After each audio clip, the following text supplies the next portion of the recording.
Bonjour à tous et bienvenue sur la chaîne Wrestling Love. On se retrouve aujourd'hui pour une toute nouvelle vidéo. Alors nous allons parler dans cette nouvelle vidéo de DDT. Nous allons faire la review du show DDT Audience Tour 2021 in Fukuoka Evening Show. Alors Evening Show parce que oui, il y a eu deux shows dans la journée pour la DDT à Fukuoka. Ce jour-là, c'était le jour du 29 mai dernier. Alors les deux shows ont été diffusés le 1er juin sur le Wrestle Universe. Alors je vais faire que la review du show du soir parce que dans le show du jour, c'était un show de tag vraiment où il y avait pas grand chose d'intéressant. Personnellement, j'ai pas spécialement de match à conseiller. Voilà, mes notes tournent entre 3,25 et 3,5 si vous voulez savoir. Voilà, je préfère faire la review donc uniquement du show du soir, me concentrer sur ce show parce qu'il y avait notamment au main event un match qui m'a hypé beaucoup personnellement, un match qui était pour le championnat DDT Universal avec Yuki Ueno qui défendait son titre contre Akito. Et donc voilà, une défense quand même du deuxième titre le plus important de la DDT, c'est quand même pas rien. Du coup, c'est pour ça notamment que je fais la review de ce show. Du coup, voilà pour un peu la présentation du show. Du coup, show DDT Audience Tour 2021 in Fukuoka Evening Show dont on va commencer la review tout de suite. Alors en opener, nous avions un 6-man tag team match avec Antonio Honda, Chris Brooks et Yukio Naya qui affrontaient Saki Akai, Yukio Sakaguchi et Hideki Okatani. Le match a duré un peu plus de 10 minutes. On a eu une victoire d'Antonio Honda, Chris Brooks et Yukio Naya. Alors personnellement, j'aime bien le match. Honnêtement, je lui ai mis 3,25 et j'étais même proche de lui mettre 3,5 parce que franchement, c'est un très très bon opener où tout le monde va bien fonctionner entre eux. Il y a trois échanges qu'on peut clairement distinguer. Il y a tout d'abord l'échange Antonio Honda, Yukio Sakaguchi au début du match que j'ai trouvé personnellement assez drôle où voilà, t'as Antonio Honda qui va commencer à parler au micro comme à son habitude, qui va faire un peu le con, et Yukio Sakaguchi va l'attaquer, va lui mettre un coup de pied. Sauf qu'un peu plus tard, Honda va réussir à reprendre l'avantage sur Sakaguchi. Du coup, Sakaguchi va reparler au micro, va imiter finalement Antonio Honda et Honda va l'attaquer. Enfin voilà, il y avait tout ce jeu de personnages qui était assez drôle entre Antonio Honda et Yukio Sakaguchi. Ensuite, on avait vraiment un très bon échange entre Saki Akai et Chris Brooks durant le match, qui est d'ailleurs mon échange préféré du match, clairement, parce que franchement, les deux ont une alchimie qui est géniale. Franchement, t'as quelques comptes de la part de Saki Akai qui sont hyper intelligents, donc moi personnellement j'ai beaucoup aimé cet échange. Et ensuite vers la fin, pour amener du coup la fin du match, tu as un échange entre Yukio Naya et Hideki Okatani, et moi j'ai trouvé ça cool personnellement cet échange. Ça amène à une victoire de Yukio Naya sur Hideki Okatani. Yukio Naya perdait beaucoup en ce moment, notamment un match contre Soma Takao, un match solo lors du show du jour de la même journée, et du coup voilà, lui faire gagner ce six man, ça lui permet de récupérer un peu de momentum. Voilà, il bat un Young Lion, c'est pas très important finalement. Et Hideki Okatani, excusez-moi, vraiment prendre l'expérience avec ce genre de match. Et il est toujours très cool Okatani. Il essaye à un moment d'ailleurs de placer son finish sur Yukio Naya, mais vu que Naya est trop lourd, il arrive à contrer. Voilà, moi personnellement j'ai beaucoup aimé le match. C'est vraiment un très bon opener qui a des moments comédie, des moments très bien in-ring également, et franchement moi personnellement je trouve que ça mixe ça parfaitement ce match. Mais voilà, ça reste un opener, c'est du 3,25, vraiment limite 3,5, et ça faisait vraiment bien le taf. Et du coup le match a été remporté par Antonio Honda, Chris Brooks et Yukio Naya. On va passer maintenant à l'après-match de cet opener, parce que oui, il y avait un après-match. Alors il y a Chris Brooks qui de base est champion Iron Heavy Metalweight, et le titre Iron Heavy Metalweight se défend finalement n'importe où, n'importe quand. Du coup après le match, t'as Antonio Honda qui s'est senti libre de le pin et du coup par surprise et de prendre le titre Iron Heavy Metalweight. Puis Antonio Honda s'est fait à son tour pin par Saki Akai, qui a repris le titre Iron Heavy Metalweight à Antonio Honda. Alors bon, personnellement j'ai trouvé le segment d'après-match bien cool. Enfin voilà, c'est assez drôle, c'est ce que veut finalement le titre DDT Iron Heavy Metalweight, et il y avait pas, voilà, il y a rien à signaler de spécial, si ce n'est que du coup c'est Saki Akai qui est actuelle championne. Du coup voilà pour ce match, voilà pour cet opener. On va maintenant pouvoir passer au deuxième match du show. Alors le deuxième match du show, c'était un 2 contre 2 avec Dan Shokudino et Sanshiro Takagi qui affrontaient Toi Kojima et Toru Ueshi. Alors le match s'est déroulé en deux parties, il était extrêmement drôle. Le match, je vous dis franchement, c'était du dino sur 5. Alors le match s'est déroulé en deux parties, il y a une première partie qui dure 12 secondes et qui finit en no contest parce qu'en fait, Dan Shokudino se met sur Toi Kojima et lui fait du Dan Shokudino, je voulais pas regarder ça. Et du coup, t'as Imabayashi qui arrête le match, no contest, Toi Kojima il est en train de crier, d'appeler à l'aide, enfin voilà, c'est hilarant. Moi j'ai trouvé ça hilarant, enfin faut aimer ce que fait Dan Shokudino, hein. Faut vraiment aimer, parce qu'en plus, d'autant plus le fait que Toi Kojima c'est un Young Lion, du coup ça accentue encore plus le truc finalement, et enfin moi ça m'a tué personnellement. Et du coup quand ils reprennent le match, parce que du coup ils vont recommencer le match après ce no contest, ils recommencent le match et Dino veut réessayer de faire la même chose sur Toi Kojima arrive à aller attraper les cordes, enfin voilà, et Dino va essayer plusieurs fois d'ailleurs de faire ça sur Toi Kojima, il va lui faire la totale, hein. C'est le baptême, vraiment. Nanshoku Dino, il lui touche, enfin voilà, et vraiment, il fait des Dragon Screw avec, c'est n'importe quoi, hein. Voilà, c'est du Giancho Coutinho sur 5, vraiment. Il lui fait les fameuses descentes du cul, évidemment, personne n'y échappe. Enfin voilà, c'était hilarant, hein, vraiment. Et Dino va aussi avoir de bons échanges avec Toru Oishi, mais là, c'était vraiment Giancho Coutinho poussé à son extrême. Voilà, en plus avec Young Lion. Moi, j'ai mis 3,5, je me suis marré, vraiment, je me marre devant ces genres de matchs. Vraiment, je trouve ça hilarant. En plus, avec Toi Kojima, le pauvre, il est en train d'appeler à l'aide. Moi, ça me fume. Mais du coup, voilà, c'est Giancho Coutinho et Sanshiro Takagi qui ont remporté le match. Du coup, contre Toi Kojima et Toru Oishi, c'est Dino qui va faire finalement le tomber sur Toi Kojima, ce qui est assez logique au vu de la construction du match. Construction assez particulière, mais construction quand même. Mais voilà, moi, j'ai vraiment ri en tout cas. Et c'est à éviter, c'est tout simplement à éviter si vous n'aimez pas la comédie d'Itty, si vous n'aimez pas la comédie de Giancho Coutinho. Mais vraiment à regarder si vous aimez, parce que vraiment c'est assez hilarant, je vous avoue. Mais du coup voilà pour ce deuxième match de la carte.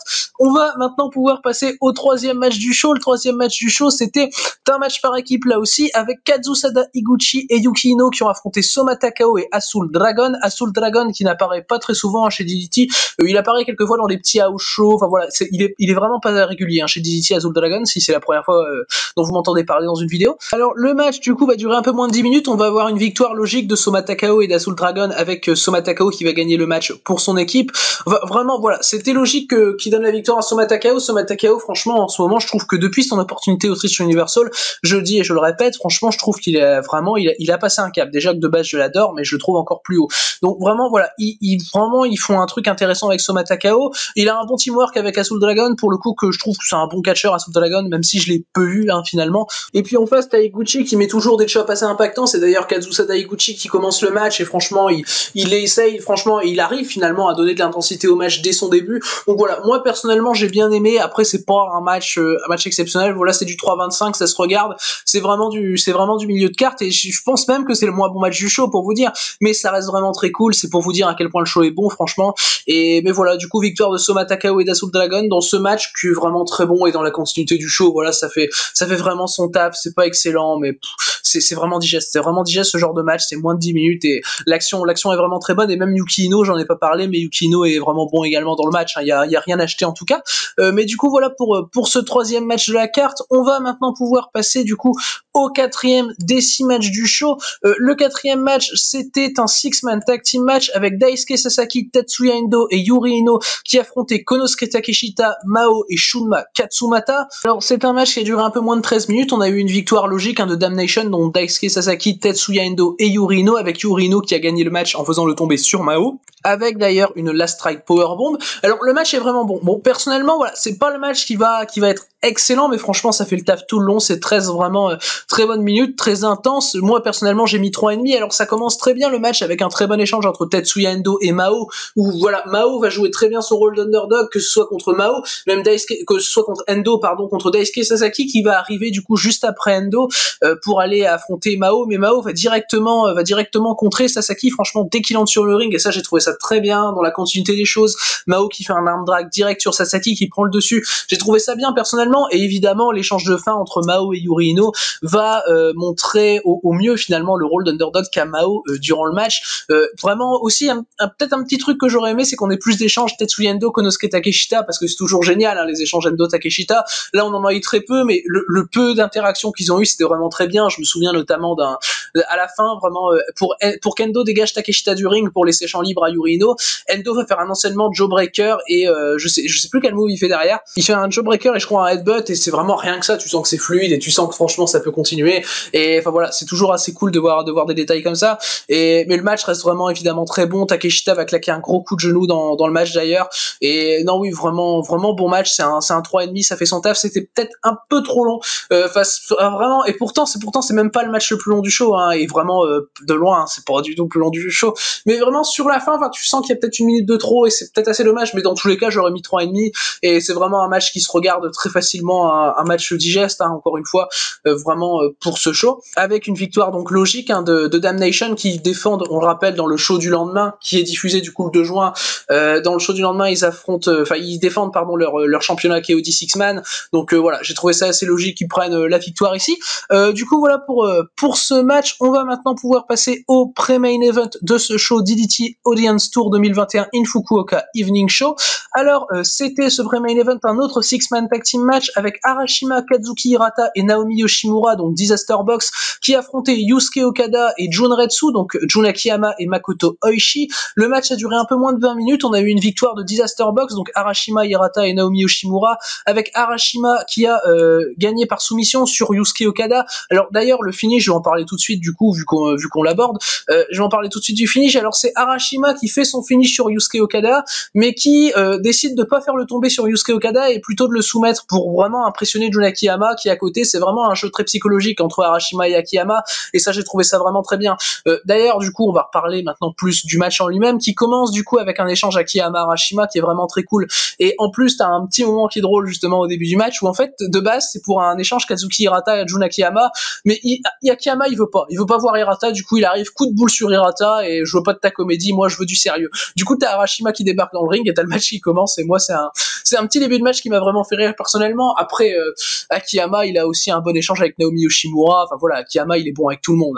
Akiyama, son échange avec Yoshimura est super, Yoshimura il fait des chops, c'est vraiment hyper impactant, Akiyama a des très bonnes réponses, et Yoshimura il a pas que des bons échanges avec Akiyama, parce qu'en l'occurrence il a un bon échange également avec Makoto Oishi qui est vraiment très intéressant également, et de toute façon tous les mecs ont fait un très bon match hein, très honnêtement, donc voilà, même Hirata à un moment il a un échange de coups d'avant-bras avec Yusuke Okada qui est vraiment très cool, et franchement les 20 minutes finalement je les ai pas trop vu passer. Enfin au début tu sentais, au bout des 10-11 minutes tu sentais que c'était un peu long, mais après c'est passé tout seul sur la fin, t'as le gros échange de chop Yoshimura Akiyama qui te remet dans le match, et moi c'est du 3,75, personnellement c'est mon match préféré du show, c'est le match que je vais le plus conseiller du show finalement, même si c'est pas le match à voir en soi, c'est le meilleur match pour moi, mais franchement voilà, très très bon, et Arashima qui gagne logiquement donc juste avant le Cyber Fight Festival où il ira challenger Jun Akiyama pour le championnat KOD Openweight, et on a hâte justement de voir ce Arashima Akiyama. Mais du coup voilà pour ce pré-main event donc remporté par Disaster Box contre Junretsu et Yusuke Okada. On va maintenant pouvoir passer après ce match au main event du show qui me hypait beaucoup personnellement, mais qui n'est pas, comme vous le savez, du coup mon match préféré du show. C'était Yuki Ueno qui défendait son titre DDT Universal contre Akito. Alors Yuki Ueno contre Akito, personnellement, ça me hypait vraiment. Après, je me doutais que ça allait peut-être pas être aussi bon que contre Soma Takao, hein, très honnêtement, lors de Max Bump. C'est du coup la 6e défense de titre Universal de Yuki Ueno depuis qu'il l'a remporté à Ultimate Party 2020 contre Chris Brooks. Et du coup, le match, il s'est révélé comme étant un match de 28 minutes, donc il était vraiment long. Personnellement, je lui ai mis quand même la note de 3,75 parce qu'il était vraiment intéressant. Il y avait un storytelling qui était assez clair finalement. Yuki Ueno a évidemment conservé son titre. Il n'y avait pas de surprise étant donné qu'il était déjà parti, Yuki Ueno, pour aller défendre contre Naomi Yoshimura un peu plus tard. Donc voilà, c'est logique qu'il batte Akito. Finalement, c'était plus comme une défense de transition qui n'a pas été si transition que ça, parce que 28 minutes, c'est quand même assez long. Je pense que c'est sa défense de titre la plus longue, Yuki Ueno, depuis qu'il est champion Universal. Mais on a évidemment quand même eu le droit à un très bon match où, franchement, il y a peut-être un petit défaut, c'est que c'est trop long pour moi. Pour moi, c'est peut-être un peu trop long pour ce que c'est, mais comme je dis, le storytelling a rendu ce match encore meilleur. Yuki Ueno, il est excellent, hein. Yuki Ueno, c'est assez fou quand même ce qu'il est capable de faire sur un ring. Pour moi, d'ailleurs, dans les prochaines années, Yuki Ueno, ce sera un des meilleurs au monde, hein. Ça, c'est assez clair, hein. Franchement, vu ce qu'il est en train de faire, pour moi, c'est le meilleur espoir finalement du Puro, hein. Yuki Ueno, il est assez fantastique. C'est quand même assez impossible de faire un mauvais match avec lui. Donc voilà, pour moi, gros espoir, hein, Yuki Ueno vraiment dans les prochaines années. Et Akito va très bien travailler la jambe de Yuki Ueno. Yuki Ueno va avoir un petit manque de selling parfois, mais c'est pas si grave que ça parce que pendant la majorité du match, il a vraiment un très bon selling, Yuki Ueno. Il va avoir quelques retours malheureusement avec des running knee, tout ça, donc c'était peut-être assez compliqué à ce moment-là, mais finalement, il va très bien sell le reste du temps. Donc franchement, voilà, c'est vraiment bien de sa part, Yuki Ueno, une très bonne performance. Il y a quelques moments avec des soumissions d'Akito qui m'ont fait douter sur une possible victoire d'Akito parce que les spots de soumission d'Akito à des moments duraient vraiment longtemps et Yuki Ueno arrivait à aller attraper les cordes. Vraiment, tu sentais que c'était un combat vraiment qui changeait Yuki Ueno finalement. finalement. Tu sens qu'en fait le combat il est là pour changer un peu Yuki Ueno, changer sa mentalité vraiment pour lui donner une épreuve ultra dure, parce que le match, vraiment, la manière dont est construit le match, la manière dont j'ai perçu le match personnellement, c'est vraiment une épreuve qui est hyper compliquée pour Yuki Ueno d'arriver à battre Akito, et c'est pour ça que le match dure 28 minutes d'ailleurs. Donc, mais même si ils auraient pu faire plus court, hein, pour moi, ils auraient pu faire aller 23, 24 minutes, vraiment, mais ça reste vraiment un très bon match, et c'est pour ça que je mets 3,75. Après, je m'attendais peut-être un petit peu plus. Très honnêtement, je m'attendais quand même à ce que ce soit mon match préféré du show, hein, très honnêtement, mais ça n'en est pas moins un match que je conseille, et vraiment un bon match, du coup, une très bonne défense pour Yuki Ueno contre Akito, où les deux mecs vont faire vraiment très très bien leur taf. Donc voilà, très bien du coup cette défense de Yuki Ueno, du coup à laquelle pardon j'ai mis 3,75. Du coup voilà pour ce show DDT Audience Tour 2021 in Fukuoka Evening Show, donc le show du soir. Alors le show dans l'ensemble est vraiment très bon, ultra digeste, vraiment c'est un bonheur, hein, ce show DDT, vraiment il y a aucun match qui est vraiment incroyable. Comme vous voyez, ma meilleure note c'est un 3,75, j'ai 3,75, mais vraiment il y a aucune note en dessous de 3,25.